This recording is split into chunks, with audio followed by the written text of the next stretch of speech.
He was just a janitor at MIT. One day while mopping the floor, he glanced at a math problem on the blackboard. He had no idea it was one of the most difficult, advanced Fourier equations in the world, and yet he solved it effortlessly. Equations like this are so complex that only a few people in the world can solve them. Some of them are Nobel Prize winners. So when the professor who posted the problem saw the correct solution, he rushed over and asked, Check.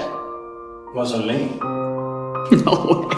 None of the top students in the class claimed credit. That's when the professor realized MIT had just uncovered a new genius, but no one could have guessed that this genius was a quiet janitor. The professor had made a promise. Anyone who solved the equation by the end of the semester would receive top academic credit, and their name would be etched into MIT history, fame, and glory all in one. But it only took a day. Students from across campus came to see who had solved the problem, yet the mysterious genius never showed up. So the professor issued a new challenge. He and a colleague designed another problem. This one had taken them over 2 years to solve. They wrote it on the blackboard in the hallway, hoping the genius would see it. That night while cleaning, Will saw the new equation, and once again he started solving it. But this time the professor caught him in the act. At first he thought Will was just scribbling nonsense on the board. He stepped in angry and ready to stop him. Will saw the professor and quickly ran off. The professor chased him around the corner, but Will had vanished. When he turned back to the board, the professor saw something that left him speechless. The correct answer: Will had done it again. It was nothing short of a miracle, but Will's brilliance didn't stop there. He had a near photographic memory. No math problem was too hard. He'd barely gone to school, but his home was filled with books, things others had to read 5 times to understand. He could memorize after one glance, but for someone with such talent, Will wasn't making much of it outside of his janitor job. He spent his days messing around, getting into trouble. No goals, no plans, no future. After asking around, the professor finally tracked Will down. By then Will had already landed in court for assault. He didn't hire a lawyer, he didn't need one. He had memorized legal codes so well, he defended himself in court and left the opposing lawyer speechless. It was clear this wasn't Will's first time in front of a judge. The professor was amazed, his admiration written all over his face. But this time Will wasn't getting off so easy. He was arrested with a high bail he couldn't pay. That's when the professor stepped in. He wanted to help the young man and see what he was truly capable of. The judge agreed to let Will out on bail under 2 conditions. First, he had to meet weekly with the professor to study advanced mathematics. Second, he had to attend therapy sessions. Will hated the idea of seeing a therapist, but it beat staying in jail, and soon he started showing the professor just how brilliant he really was. Any equation, no matter how complex, Will could solve in minutes, sometimes faster than the professor could follow. Probably, the professor placed a hand on Will's shoulder. He saw a future in this young man, but Will was stubborn. He refused to let anyone get close to his mind or his heart. Every time he met with a therapist, find their weak spots and use their own words against them. He pushed every single one to their limit. 5 therapists tried and failed. Nobody could break through. So the professor turned to his old college friend Sean. Sean was once on the path to fame himself. He could have shared the spotlight with the professor, won awards, built a career, but something happened, walked away from it all. Now